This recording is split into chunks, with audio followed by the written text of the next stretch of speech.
Welcome to Nadia Khan Online Academy.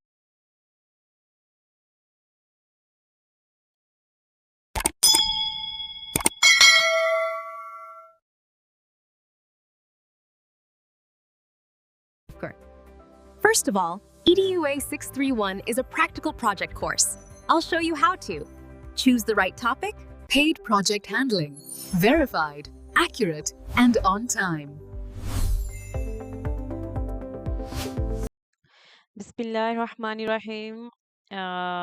आज हम EDUA 631 final year project के हवाले से बात करने वाले हैं कि इसमें आपकी असाइनमेंट्स जो हैं वो किस तरह की होंगी और कितने कितने मार्क्स की होंगी और इसमें बेसिकली आपको करना क्या है और आप अपने सुपरवाइज़र को जो है वो किस तरह से उनका नेम चेक कर सकते हैं। इसके अलावा आप सैम्पल थीसिस जो है वो किस तरह से चेक कर सकते हैं और पेड प्रोजेक्ट हैंडलिंग के लिए आप मुझे व्हाट्सएप पे कांटेक्ट कर सकते हैं और रिव्यूज़ आप जो है मेरे यूट्यूब चैनल पे आके नादिया खां ऑनलाइन अकेडमी यहाँ पे जो है डिस्क्रिप्शन में मैं लिंक दे दूँगी और आपने जो है यहाँ पे रिव्यूज़ चेक कर लेने हैं और देन मुझे व्हाट्सएप पे कांटेक्ट करना है पेड प्रोजेक्ट हैंडलिंग के लिए। अच्छा जी, तो हम स्टार्ट करते हैं। हमारा जो EDUA 631 फाइनल ईयर प्रोजेक्ट है, इसके 2 पार्ट हैं। फर्स्ट पार्ट जो है वो आपका EDUA 631 है और सेकंड पार्ट जो है वो आपका EDUB 631 है। सो इसमें ये बेसिकली जो है वो आपका रिसर्च वर्क है, ठीक है? थीसिस कह लें आप, रिसर्च वर्क कह लें, ये दोनों एक ही मीनिंग में आते हैं। काफ़ी ज़्यादा स्टूडेंट्स जो हैं वो इस बारे में पूछते हैं कि जी प्रोजेक्ट क्या होता है, रिसर्च वर्क क्या होता है और थीसिस क्या होता है। तो ये तीनों एक ही मीनिंग में आते हैं जिसमें आपको एक कह लें कि आपको एक टॉपिक सिलेक्शन करना होता है।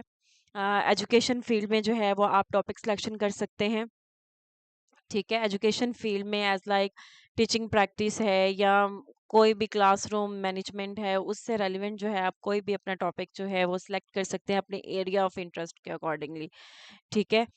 तो इसमें आपने क्या करना है, सबसे पहले आपका रिसर्च टाइटल और टॉपिक होगा। उसके बाद आपकी जो असाइनमेंट आपने बनानी है टॉपिक सिलेक्शन के बाद उस पे आप इंट्रो लिखेंगे, statement of problem and literature review right करेंगे, मेथोडोलॉजी राइट करेंगे and instrument for data collection, ठीक है? जिसके थ्रू आपने डाटा कलेक्शन करना है वो आप इंस्ट्रूमेंट यानी कि क्वेश्चनर बनाएंगे। अच्छा, सबसे पहले जो है हम बात कर लेते हैं आपकी जो असाइनमेंट नंबर 1 होगी वो किस तरह से होगी। अभी वैसे इसकी असाइनमेंट आई नहीं है लेकिन मैं आप लोगों के इन्फॉर्मेशन के लिए बता रही हूँ क्योंकि बहुत ज़्यादा स्टूडेंट्स जो है वो कंफ्यूज होते हैं कि हमें जो है इस प्रोजेक्ट में क्या करना है। तो ये फर्स्ट असाइनमेंट आपकी 10 मार्क्स की होगी, ठीक है? जिसमें आपको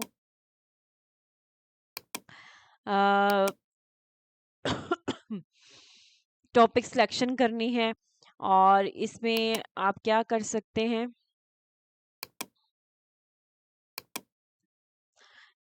you have to select a research topic for your ongoing thesis. The research topic could be from your teaching practice experience, area of interest, or any other during your student life from school college and इसमें आपको इस assignment में आपको 3 topic जो है वो submit करवाने होते हैं, ठीक है? मतलब 3 टॉपिक आपने सेलेक्ट करने हैं और उसमें से एक टॉपिक जो है वो आपके सुपरवाइजर अप्रूव करेंगे जिस पे आप फाइनल वर्क करेंगे, ठीक है?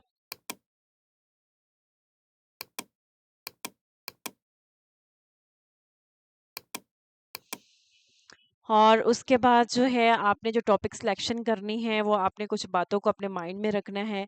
वो कौन-कौन सी बातें हैं कि सबसे पहले जो है आप जो भी टॉपिक सिलेक्शन करें उसमें आपने फिनोमिना को क्लियरली बताना है। फिनोमिना क्या है कि आप बेसिकली रिसर्च में करने क्या जा रहे हैं। What are you going to find, क्या देखना चाह रहे हैं, फैक्ट देखना चाह रहे हैं, 2 वेरिएबल्स के दरमियान रिलेशनशिप देखना चाह रहे हैं, रोल देखना चाह रहे हैं, परसेप्शन देखना चाह रहे हैं, ठीक है? वेरिएबल्स आपने बताने हैं, आप 2 वेरिएबल्स मैक्सिमम सेलेक्ट कर सकते हैं, 2 से ज़्यादा भी सेलेक्ट कर सकते हैं लेकिन आई विल सजेस्ट यू कि आप सिर्फ जो है वो 2 वेरिएबल्स जो हैं इसमें सेलेक्ट करें, ठीक है? एक डिपेंडेंट वेरिएबल हो जाएगा और दूसरा इंडिपेंडेंट वेरिएबल हो जाएगा। सब्जेक्ट जो है कि आप जो है वो अपनी स्टडी जो है वो किस पे करेंगे, टीचर्स पे करेंगे, स्टूडेंट्स पे करें, यानी कि आपके जो टारगेट पॉपुलेशन है वो क्या होगी, यानी कि किससे आप डाटा कलेक्शन करेंगे। उसके बाद आपने पॉपुलेशन बतानी है, और ये कुछ टॉपिक्स जो हैं ये आपके आइडिया के लिए यहाँ पे गिवन है कि इस तरह से जो है वो अपना आपका एक वैलिड टॉपिक होना चाहिए। और दूसरी अहम बात ये है कि आप असाइनमेंट नंबर 1 का जो है वेट मत करें, आप अपने टॉपिक सिलेक्शन पे वर्क स्टार्ट कर सकते हैं, और 3 टॉपिक आप अपने ढूंढ के रखें जिस पे आपने अपने इंटरेस्ट के अकॉर्डिंगली काम करना है। एक और अहम मैं आपको बात बता दूं, जब आपने टॉपिक सिलेक्शन करनी है तो फिर आपने एक मस्ट काम करना है। वो कौन सा काम करना है वो मैं आपको बता देती हूँ। यहाँ पे आपने गूगल स्कॉलर पे जाना है। गूगल स्कॉलर पे जाने के बाद आपने जो भी टॉपिक सिलेक्ट किया है, एज लाइक यहाँ से मैं ले लेती हूँ जी job satisfaction and job performance. मैं कोई भी यहाँ पे कीवर्ड लिखती हूँ, ठीक है। तो यहाँ पे आपको समझाने का मकसद ये है कि आपने अगर कोई भी टॉपिक सिलेक्ट किया है ना, उस पे आपने बाकायदा यहाँ पे गूगल स्कॉलर पे जाके सर्च ज़रूर कर लेनी है, ठीक है। उससे फ़ायदा आपको ये होगा, आपकी जो सेकंड असाइनमेंट होती है ना उस पे लिटरेचर पे मैक्सिमम आपको 40 टू 45 पेजेस का लिटरेचर ऐड करना होता है। मेजॉरिटी स्टूडेंट्स क्या करते हैं कि वो जब अपने टॉपिक पे टॉपिक सिलेक्शन से पहले जब उस पे बाकायदा सर्च नहीं करते, उसको नहीं देखते कि उस पे कितने आर्टिकल्स मौजूद हैं, उस पे कितना लिटरेचर मौजूद है, तो जब उनकी लिटरेचर वाली असाइनमेंट आती है तो उनको लिटरेचर मिल नहीं रहा होता, और उसकी वजह से उनके मार्क्स भी डिडक्ट हो जाते हैं।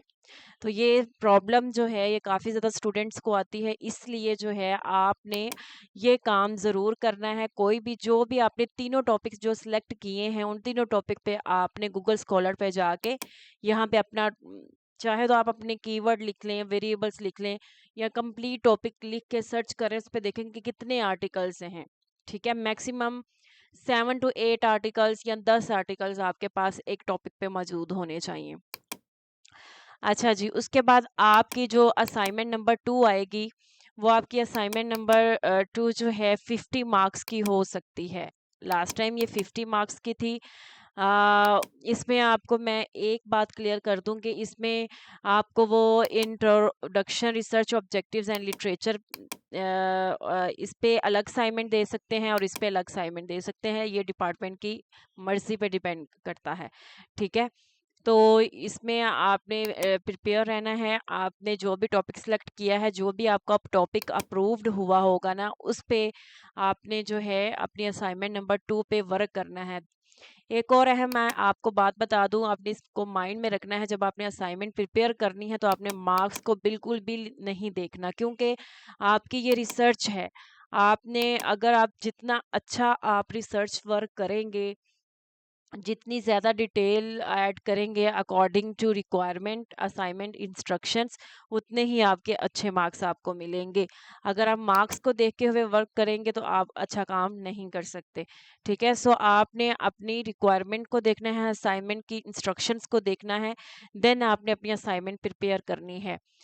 अच्छा, सबसे पहले जी आपने इंट्रोडक्शन लिखना है। इंट्रोडक्शन आपने जो भी टॉपिक सेलेक्ट किया है, आप कोई 1 से 2 पेजेस का जो है अपने टॉपिक पे इंट्रोडक्शन लिख देंगे। उसके बाद statement of problem, you must explain the problem you have chosen for your research and discuss how your research address this problem. तो इसमें आपने क्लियरली एक्सप्लेन करना है कि आप की प्रॉब्लम क्या है, और आपका आप सॉल्यूशन जो है वो किस तरह से फाइंड आउट करना जा रहे हैं। 2 पैराग्राफ में आप उसको स्टेटमेंट ऑफ प्रॉब्लम को डिफाइन कर सकते हैं। अच्छा जी, रिसर्च ऑब्जेक्टिव्स जो है वो आप बनाएंगे। रिसर्च ऑब्जेक्टिव्स जो है वो आपने ऐसे बनाने हैं जो कि मेजरेबल हों, अचीवेबल हों। मैक्सिमम इसमें आप जो ऑब्जेक्टिव बना सकते हैं वो 3 से 4 आप ऑब्जेक्टिव बना सकते हैं, ठीक है। और एक्शन वर्ब को यूज करते हुए as like to identify the level of job satisfaction of teachers, to explore, to identify, to explore, to analyse, to measure. और दूसरी बात ये है कि रिसर्च क्वेश्चन, जब आपने ऑब्जेक्टिव रिसर्च ऑब्जेक्टिव्स बना लिए, उसी की बेस पे जी आपने रिसर्च क्वेश्चन डिज़ाइन करने हैं। ये नहीं कि आपके ऑब्जेक्टिव कुछ हों और रिसर्च क्वेश्चन कुछ हों, ऐसा आपने बिल्कुल नहीं करना। ऑब्जेक्टिव की बेस पे हमेशा रिसर्च क्वेश्चन डिज़ाइन किए जाते हैं, और हाइपोथेसिस आपने इसमें ऐड नहीं करने। अगर आपके सुपरवाइजर की तरफ से इंस्ट्रक्शंस हैं देन आप हाइपोथेसिस ऐड कर सकते हैं, अदरवाइज B.Ed लेवल पे हाइपोथेसिस की ज़रूरत नहीं होती। ठीक है। अच्छा, नेक्स्ट आपका लिटरेचर रिव्यू वाला पार्ट आ गया है। लिटरेचर रिव्यू में आपने क्या करना है, पहले जो आपने टॉपिक सिलेक्शन से पहले सर्च की होगी, आर्टिकल्स ढूंढ के रखे होंगे, उन आर्टिकल्स को आपने डाउनलोड किया होगा, उसको आपने रीड करना है और वहाँ से पढ़ के मतलब देख के क्या के ऑथर ने जो है वो क्या राय दी, उनको जो है वो अपनी वर्डिंग में अपना रेट कर लेंगे। अब ये देखें, ये हमारे पास जो है लिखा हुआ है रिव्यू ऑफ जॉब सेटिस्फेक्शन। ठीक है। तो ये देखिए, ये हमारे पास एक आर्टिकल जो है वो ओपन हो गया है और ये लिटरेचर रिव्यू लिखा हुआ है उन्होंने जॉब सेटिस्फेक्शन पे। तो ये आप देख सकते हैं, जो लिटरेचर रिव्यू है उन्होंने हेडिंग में लिखा हुआ है डेफिनेशन ऑफ जॉब सेटिस्फेक्शन। उसके बाद मजीद उन्होंने सब हेडिंग्स दी होंगी, तो इसको आपने रीड कर लेना है और इसमें जो आपको रेलिवेंट टू हेडिंग लगे वो आपने पॉइंट्स ऐड करने हैं और अपनी वर्डिंग में करने हैं और कॉपी पेस्ट नहीं करना। कॉपी पेस्ट करेंगे तो आपका जो वर्क है वो एक्सेप्ट नहीं होगा। ठीक है। तो ये थी जी लिटरेचर रिव्यू के assignment and introduction. Chapter number 1 और 2 आ जाएगा इसमें। उसके बाद जो आपकी असाइनमेंट नंबर 3 होगी वो रिसर्च मेथोडोलॉजी पे होगी और वो 30 मार्क्स की होगी। ठीक है। तो इसमें जो भी आपका अप्रूव टॉपिक हुआ है, ठीक है, उसी पे आपने जो है ये रिसर्च अपनी मेथोडोलॉजी वाली असाइनमेंट बनानी होगी, जिसमें आपने ये ऐड करना होगा, रिसर्च डिज़ाइन बताना होगा, रिसर्च मेथड बताना है कि जी आपकी जो रिसर्च है वो क्वालिटेटिव होगी या क्वांटिटेटिव होगी। पॉपुलेशन आप बताएंगे, आपकी टारगेट पॉपुलेशन क्या है। सैम्पलिंग टेक्निक STA 630 में आप पढ़ के आए होंगे कि आप कौन सी सैम्पलिंग टेक्निक यूज़ करेंगे। सैम्पल साइज आप कितना लेंगे, मतलब कितने लोगों से आप डाटा कलेक्ट करेंगे। इंस्ट्रूमेंटेशन आपने बताना है कि जो वेरिएबल्स हैं आपकी स्टडी के उनको मेजर करने के लिए आप कौन सा जो है वो क्वेश्चनर यूज़ करेंगे। वैलिडिटी और रिलायबिलिटी आपने बताना है। रिलायबिलिटी को अगर आपने चेक करना है तो उसके लिए जो है वो आपको SPSS की ज़रूरत पड़ेगी, वो भी मैं आपको शो करवा देती हूँ। रिलायबिलिटी चेक करने के लिए आपका जो भी क्वेश्चनर होगा उस पे आपने कोई 20-30 लोगों से डाटा कलेक्ट करना है। डाटा कलेक्ट करने के बाद आपने उसको कोड कर लेना है। SPSS में डाटा एंटर करने के बाद उसको कोडिंग करनी है 1 2 3 4 5 और देन जो है आप उसको एनालिसिस कर सकते हैं। अच्छा जी, ये हमारे पास जो है ये सॉफ्टवेयर ओपन हो रहा है SPSS।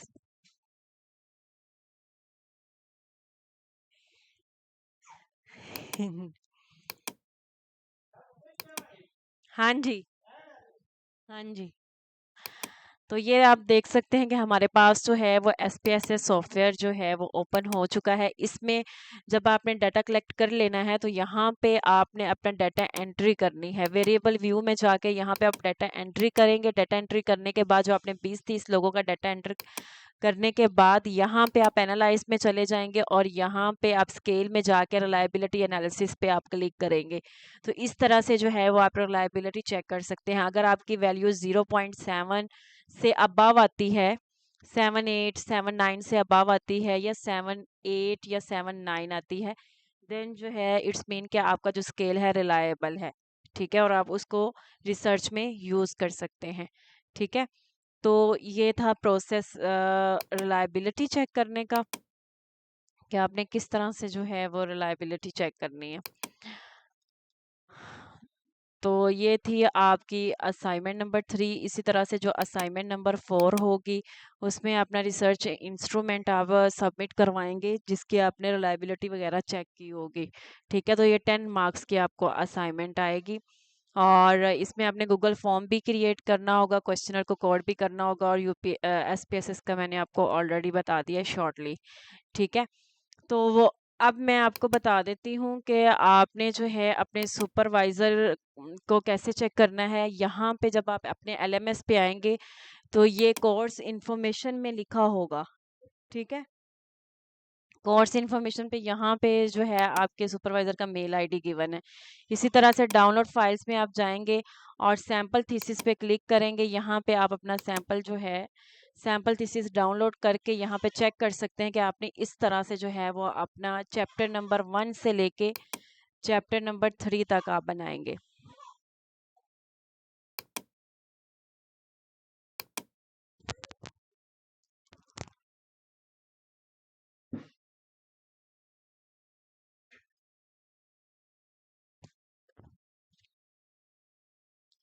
तो ये इसको आप ओपन करके देख सकते हैं, चैप्टर नंबर 1 से 3 तक विद इंस्ट्रूमेंट क्वेश्चनर आपका ये जो है EDU 631 प्रोजेक्ट में आएगा।